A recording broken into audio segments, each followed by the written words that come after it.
One thing I love about working with Sam is that he really wants to include the designers. We're all in it together as a team, and we've been meeting for months and months now,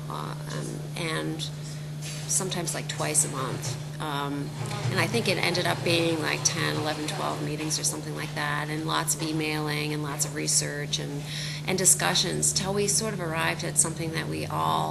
all clicked. It was just like a light bulb. We had gone through so many sort of renditions of what we thought worked for each individual act, but we didn't know how to. The struggle was trying to put them all together in a way that made sense to us and therefore would make sense to the audience. So it took us about probably 9 months to figure that out. It was the summer when it really all came together, and we thought, oh my gosh, we've been talking about this for this act, we've been talking about that for this other act, for Act 3. What if it becomes this sort of American story of, the American dream, and we were all like, oh my God, that makes sense. I mean, it really all sort of, it happened, and it was through struggling through it, meeting and talking and throwing out ideas and not worrying about, how relevant or irrelevant they might be at the time, because it all ended up in the very end to be something pretty great, so it was worth it.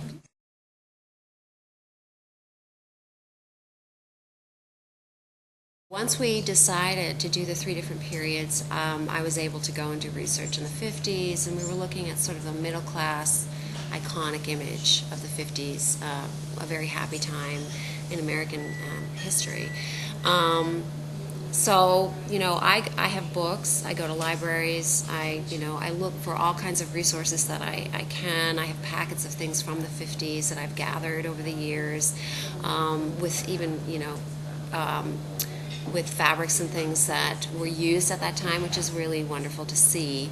Not always able to, you're not always able to get them now, but you know what they look like, so you can,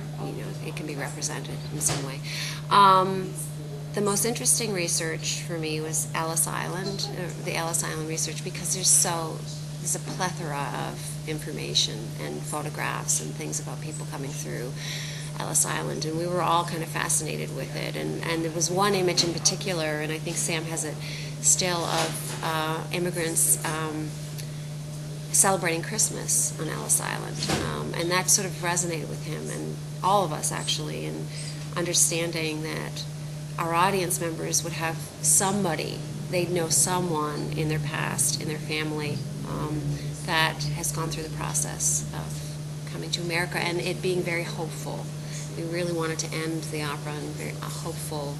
note.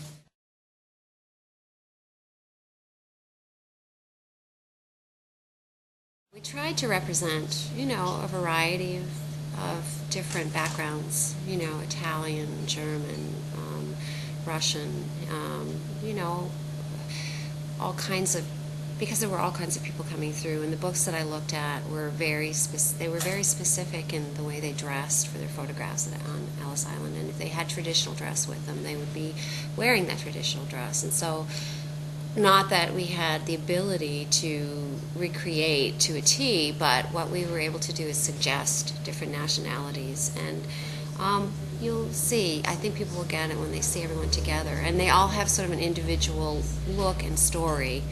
and that's kind of how I approach opera, and especially when you have a chorus that's very large, it's nice to be able to give them an individual identity rather than making them look like just a number in,